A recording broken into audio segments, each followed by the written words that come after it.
To kick us off is a story where Renson Mulele Ingonga on Monday was sworn in as the Director of Public Prosecutions. The event was presided over by President William Ruto at State House in Nairobi. Mulele takes over from Nordin Haji, who left the ODPP after he was picked by President William Ruto as the new Director of National Intelligence Service. The president picked Mulele from a list of 15 individuals interviewed for the position by the Public Service Commission. He is set to serve on an 8-year term. I, Renson Mulele Ingonga, do solemnly affirm that I will well and truly serve the people and the Republic of Kenya in the office of the Director of Public Prosecutions, that I will at all times and to the best of my knowledge and ability protect, administer, and defend this Constitution and exercise the constitutional functions entrusted to me with a view to upholding the dignity and the respect for the criminal justice system of Kenya, having regard to the public interest and interest of the administration of justice without any fear, favor, bias, affection, ill will, prejudice, or any political, religious, or other influence.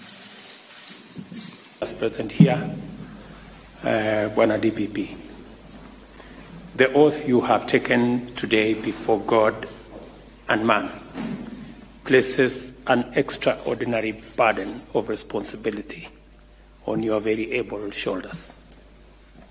It is a solemn commitment to serve with fidelity, to pursue justice without fear or favor, and to uphold the rule of law in every decision that you will be making. The Director of Public Prosecutions is not just a prosecutor. You are a defender of justice, a protector of the vulnerable, and a voice for those who are too often voiceless. Your position is meant to ensure that prosecutions are initiated and conducted all in a manner consistent with the values and principles the Kenyan people hold very dear. The role of the DPP sits at the intersection of investigations and judicial processes. Thus, your success is dependent on the synergy you build with all other actors in the criminal justice system. And that is why I am most pleased to note that today we have the entire membership of the National Council of Administration of Justice, members that share in the burden of responsibility, ensuring that justice is truly our shield and defender. And we have listened to the Chief Justice, who is the chair, and I am very confident that the criminal justice system will work with you to make sure that we deliver to the people of Kenya that which they expect.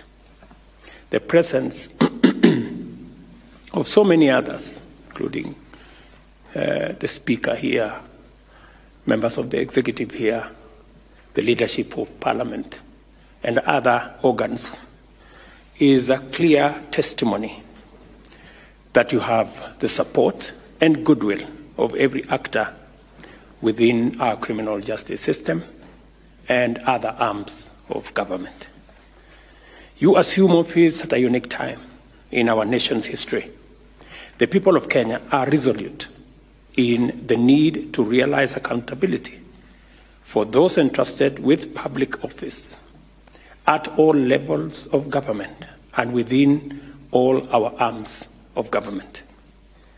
Corruption is one of the challenges facing Kenya today.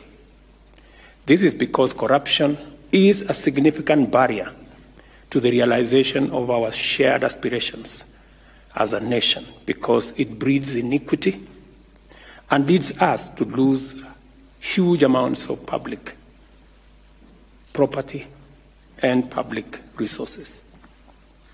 As a seasoned prosecutor, you are aware that in the past, some anti-graft actions were concocted to settle scores that had nothing to do with fighting corruption.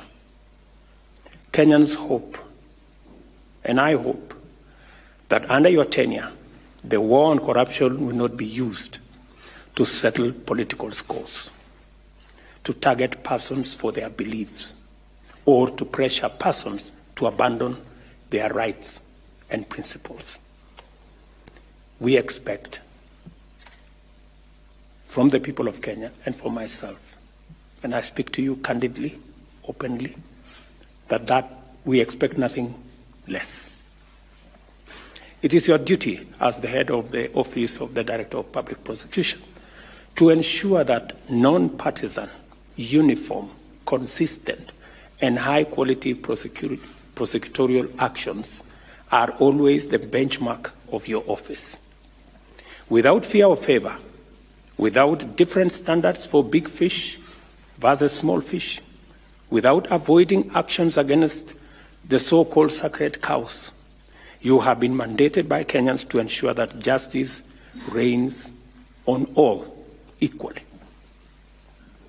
You have the support of the executive, and the presence of all these leaders here is testimony, and of every state organ, of both tiers of government and all three arms of government, and of the millions of Kenyans who are looking up to you and your officers with hope and expectation.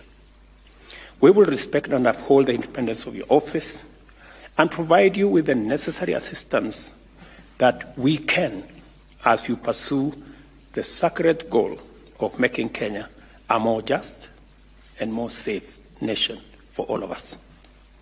You will face criticism, Mr. Renson Omulele.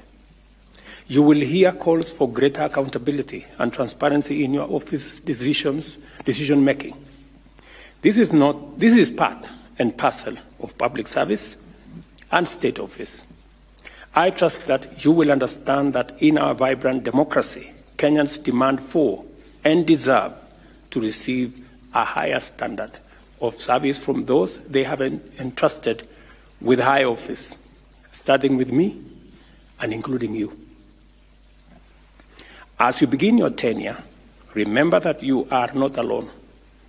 You have a nation standing firmly behind you, supporting your every effort to ensure that the law is justly administered and that the rights of all are respected.